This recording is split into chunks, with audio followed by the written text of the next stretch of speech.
আসসালামু আলাইকুম ভিউয়ার্স। আশা করি আপনারা যেখান থেকে আমার এই ভিডিওটি দেখা শুরু করেছেন সবাই আল্লাহর অশেষ রহমতে ভালো আছেন। আমি আজকের ভিডিওটি আপনাদের সাথে কোনো রান্না বান্না ঘোরাফেরা কোনোটা নিয়েই শুরু করিনি। আজকের ভিডিওটি শুরু করেছি, ভাবতে পারেন যে এটা আমার একটা স্মৃতি হিসেবে আর কি রেখে দিয়েছি। আর কি 2023-এ আমি যখন গাছ লাগিয়েছিলাম, তো আমার সেই গাছের কি কি সবজি হয়েছিল সেগুলো আপনাদের সাথে শেয়ার করতেছি। 24-এর শুরুতে আমার এই লাউ গাছটাতে লাউ হয়েছিল, তো আমি নিজেও চিন্তা করিনি যে লাউ হবে গাছে। তো যেহেতু একদম খুব অল্প একটা সময় গরম থাকে, 2 মাস বা 3 মাস এরকম, তো এই সময়টাতে যে লাউ হবে সেটা আমি চিন্তা করিনি। তো একটা লাউই হয়েছিল। তো এই ভিডিওগুলো আমি স্মৃতি হিসেবে আমার ফোনে রেখে দিয়েছিলাম। তো ভাবলাম যে আপনাদের সাথে কেন শেয়ার করব না, এজন্য স্মৃতি হিসেবে আরেকটু রাখার জন্য আমি আপনাদের সাথে শেয়ার করে দিলাম আর ইউটিউবেও রেখে দিলাম। আর আমার এই সম্পূর্ণ বাগানটা টপে সব গাছ লাগানো। আমি সব গাছগুলো টপে লাগিয়েছি। এটা সিম গাছ। তো 2023-এ আমার যে পরিমাণে সবজি বা ফসল হয়েছে, 24-এ কিন্তু ওইরকম করে ঠান্ডা কমেনি আর ওইরকম করে হয়নি। আর এটা একটা ক্যাপসিকাম গাছ। তো এটা চারা কিনে এনে লাগানো হয়েছিল। আর এই মরিচ গাছ আর পুঁই শাক এগুলি আমি নিজে চারা করেছিলাম। তো সে চারা থেকে এগুলা গাছ হয়েছিল। আর এই বেগুন গাছগুলোও কিনে আনা হয়েছিল। তো এখানে বেগুনও হয়েছে গাছে। তো আমার এই পাশটাতে একদমই রৌদ্র পড়ে না। আর আমরা তো সবাই জানি গাছের মধ্যে যদি রৌদ্র না থাকে তাহলে কিন্তু গাছ সুন্দর হয় না বা বড় হয় না খুব তাড়াতাড়ি। আর যদি রৌদ্র পেত না তাহলে গাছগুলো এত সুন্দর হতো। তো যাই হোক না কে, আমি যতটুকু পেরেছি চেষ্টা করেছি। আর এখানে অনেক মিষ্টি কুমড়ো গাছ হয়েছে। এগুলি কিন্তু আমি শুধু নিজে একা খাওয়ার জন্য লাগাই না, আমার পরিচিত যারা থাকে তাদেরকেও দেই। আর এখানে টমেটো গাছ। এখানকার টমেটো গাছগুলা কি অনেক বেশি বড় বড় হয়, মানুষের সমান। আর টমেটো অনেক ধরে, কিন্তু আমার এখানে তো একদম রৌদ্র নেই। সকাল থেকে সন্ধ্যা পর্যন্ত আমার এই পাশটাতে কোনো রৌদ্র আসে না। তো আমি আবার টমেটো গাছের নিচে ডাঁটা লাগিয়েছি, যেহেতু ডাঁটা আমার একটা পছন্দের সবজি, এজন্য ডাঁটা লাগিয়েছি। তো ডাঁটাও হয়েছে, আপনারা দেখতে পারতেছেন যে মাশাআল্লাহ। তো 2 বছর এরকম সুন্দর হয়েছিল, তখন গরম ছিল। আর 2024-এ একদমই গরম কমেনি, যার কারণে কিছু এরকম করে ভালো করে হয়নি। তো সেটাও আপনাদের সাথে ভিডিওর লাস্টের দিকে শেয়ার করব। আর আজকের ভিডিওটা আমি কিন্তু মিউট করিনি, কারণ যেই সাউন্ড আছে নর্মাল আমি সেই প্রকৃতি সাউন্ডটাই দিয়ে ফেলছি। এটা আমি ইচ্ছা করেই দিয়েছি। আর এখানে আমার একটা লাউ গাছ, যেটা কিনা গাছে বেয়েছে, আমি টপের মধ্যে লাগিয়েছি। আর এখানে কিন্তু আমার পুঁই শাক আছে, কলমি শাক আছে। তারপরে আমার সামনে যখন যেই বিচি সামনে যেটা পাই আমি ওই সময় ওটাই লাগিয়ে ফেলি। আমি কিন্তু কোনো কিছু চিন্তা করি না যে হবে কি হবে না। তো এখানে ধনে পাতাও লাগিয়েছি এই যে। তো আমার সব কিন্তু আমি টপে লাগিয়েছি। তো আমার মতো যাদের এমন গাছ লাগানোর শখ বা ভালো লাগে তারা চাইলে কিন্তু এরকম টপে লাগাতে পারেন। আর আমি যেহেতু বিদেশে বসে এরকম সবজি লাগিয়ে খেতে পারি, আপনারা কিন্তু দেশে চাইলে যে কোনো জায়গায় লাগিয়ে খেতে পারেন। আর এখানে এই ভিডিওটা আমি কিছু লাউ গাছ ও মিষ্টি কুমড়ো গাছগুলো কেটে তারপর লাউ গাছগুলো লাগিয়েছি, যেহেতু মিষ্টি কুমড়ো গাছ অল্প ঠান্ডাতে হয়ে যায়। আর লাউ গাছ কিন্তু একদম গরম না পাওয়া পর্যন্ত বড় হয় না। তো এই জন্য আমি মাঝখানে গ্যাপ রেখে রেখে লাউ গাছগুলো লাগিয়েছিলাম। তো এগুলো আমি বাওয়াবো কি দিয়ে আমি নিজেও জানি না। পরে এই লাঠিগুলো পেয়েছিলাম, এই লাঠিগুলা দিয়ে এভাবে একটু উপর দিকে উঠিয়ে দিয়েছিলাম। তো ভালোই হয়েছিল মাশাআল্লাহ, অনেক শাক খেয়েছি। আর নিজের লাগানো গাছের শাক আমরা কিন্তু সবাই জানি খেতে অনেক বেশি মজা হয়।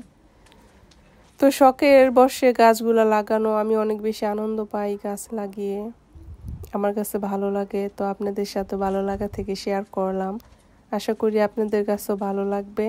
আর এই পাশ থেকে এগুলা কলমি শাক, আর এগুলা কচু, যেটা কিনা আমার আরও বেশি পছন্দ, কচু শাক।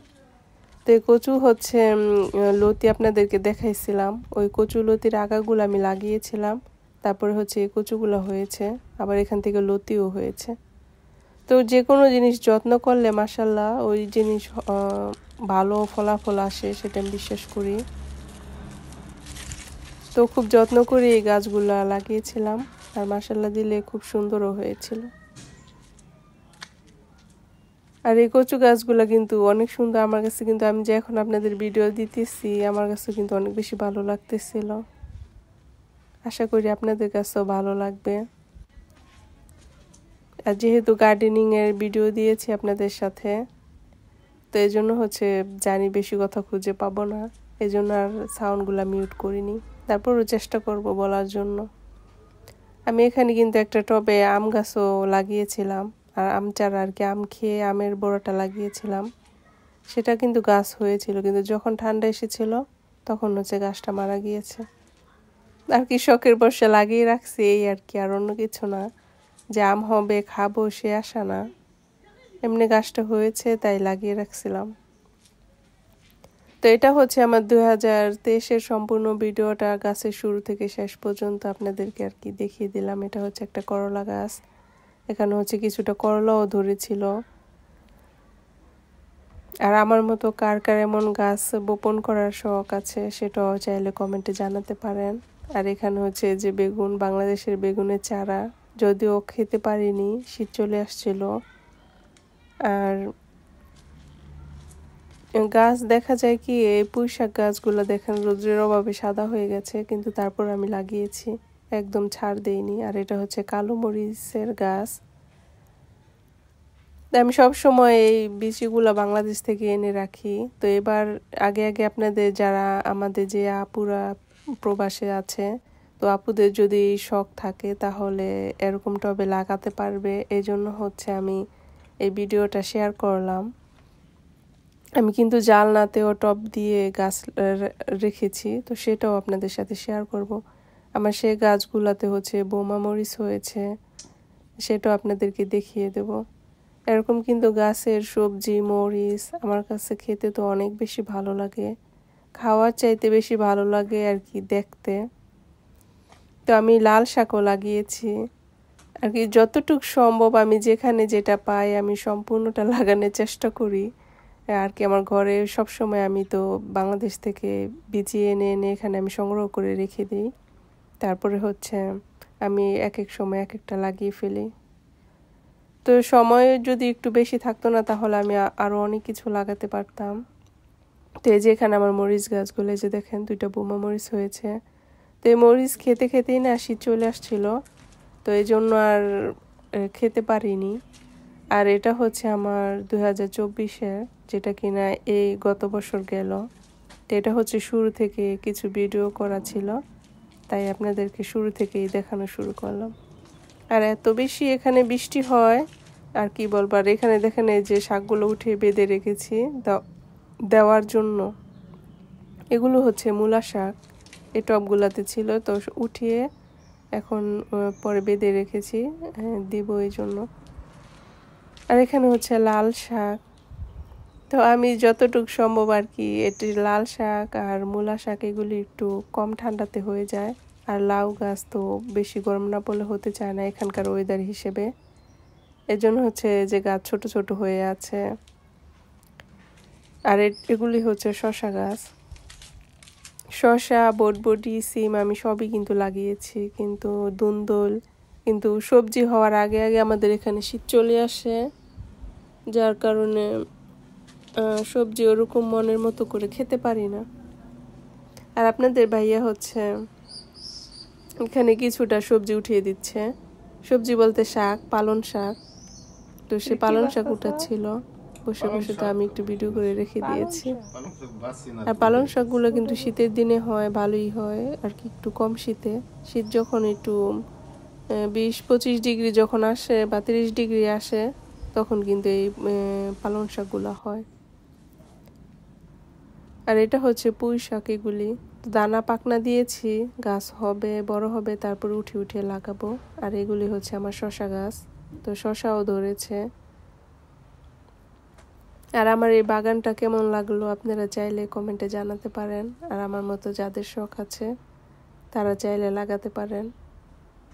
আর এই টবের মাটি এগুলি সব আমি মার্কেট থেকে এক বস্তা করে আর কি কিনে এনেছি। তারপর আস্তে আস্তে এগুলি এই 8 বছরে মনে করেন এগুলি সব টবগুলি হচ্ছে ভরেছি, তারপরে হচ্ছে গাছ লাগিয়েছি। তো অনেক দিনের সাধনার পরে এতগুলো টব হয়েছে। তো যখন মার্কেটে যাই তখন একটা দুইটা করে টব কিনে নিয়ে আসি বা একটা দুইটা প্যাকেট মাটির বস্তা কিনে নিয়ে আসি, তারপরে হচ্ছে লাগাই। তো শখের কাছে তো মানুষের কোনো কিছুই বাকি থাকে না, সেটা তো জানেনই। তখন আর টাকার মূল্য হয় না, তখন হচ্ছে শখ। এই যে আমার শসাটাও এই যে দেখেন বড় হয়ে গেছে। তো এই গাছগুলাতে অনেক মাশাআল্লাহ অনেক শসা হয়েছিল, অনেক শসা খেয়েছি। তো সামনে যদি 2025-এ ওই পর্যন্ত যদি বেঁচে থাকি তাহলে ইনশাল্লাহ তখন আপনাদের সাথে শেয়ার করব যে আমি কিভাবে গাছ বপন করি, কিভাবে লাগাই শুরু থেকে শেষ পর্যন্ত। আর আমার এই গাছগুলা যে ধীরে ধীরে বড় হয়েছে আর একটু একটু করে আপনাদের সাথে শেয়ার করেছি, তখনও কিন্তু আমি চিন্তা করিনি যে আমি ইউটিউবিং করব, ইউটিউবে আসব। তো ভিডিও করা ছিল, স্মৃতি হিসেবে রেখেছিলাম, তো শেয়ার করতে পারলাম আপনাদের কাছে, ভালো লাগলো আর কি।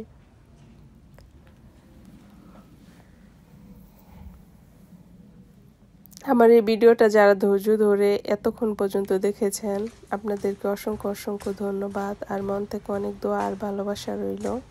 আশা করি আপনাদের কাছেও ভালো লেগেছে। আর এখানে টবগুলোতে উপরে টবে হচ্ছে ধনেপাতা, অনেক সুন্দর কিন্তু ধনেপাতা হয়। আর এখানে হচ্ছে মিষ্টি আলু না সরি গোল আলু গাছ, আমি আলু গাছ লাগিয়েছি, ভালো আলু হয়, তো শখের বসে লাগিয়েছি। আর এটা হচ্ছে একটা টমেটো গাছ, গাছটা কিন্তু মরে গেছে, কিন্তু অনেক টমেটো ছিল। তো এই কাঁচা টমেটোগুলো আমি কেটে আবার ফ্রিজে রেখে দিয়েছি ডিপে। তো আমি যখন মাঝে মাঝে রান্না করি আপনাদের সাথে কিন্তু একদিন শেয়ার করেছিলাম, আবার আরেকদিনও শেয়ার করব। তো 2024-এ আমার ওইরকম কোনো গাছ টাছ কিছু হয়নি ঠান্ডার কারণে, একদম জায়গাটা পুরো খালি দেখতে পারতেছেন। শুধু কিছু টমেটো গাছ হয়েছে, আর হচ্ছে একটু লাউ গাছ হয়েছে, আর এই যে এখানে একটা শসা গাছ হয়েছে, এই আর অন্য কোনো কিছু হতে পারেনি ঠান্ডার জন্য। আর এই যে কচু গাছ কিন্তু ছোট ছোট, আর এটা হচ্ছে একটা বটবটি আর ধুন্দুল। আর এটা হচ্ছে একদম বছরের লাস্টের দিকে যখনই গাছ সব কেটে ফেলবো, তো অবস্থায় হচ্ছে এরকম ছিল। এখন আর কি কেটে কেটে খেয়ে ফেলতে হবে এই আর কি। আর এটা হচ্ছে ধুন্দুল গাছ বেয়ে উপরে উঠেছে। আর পুঁই শাক গাছগুলো কিন্তু মাশাআল্লাহ অনেক বেশি সুন্দর ছিল।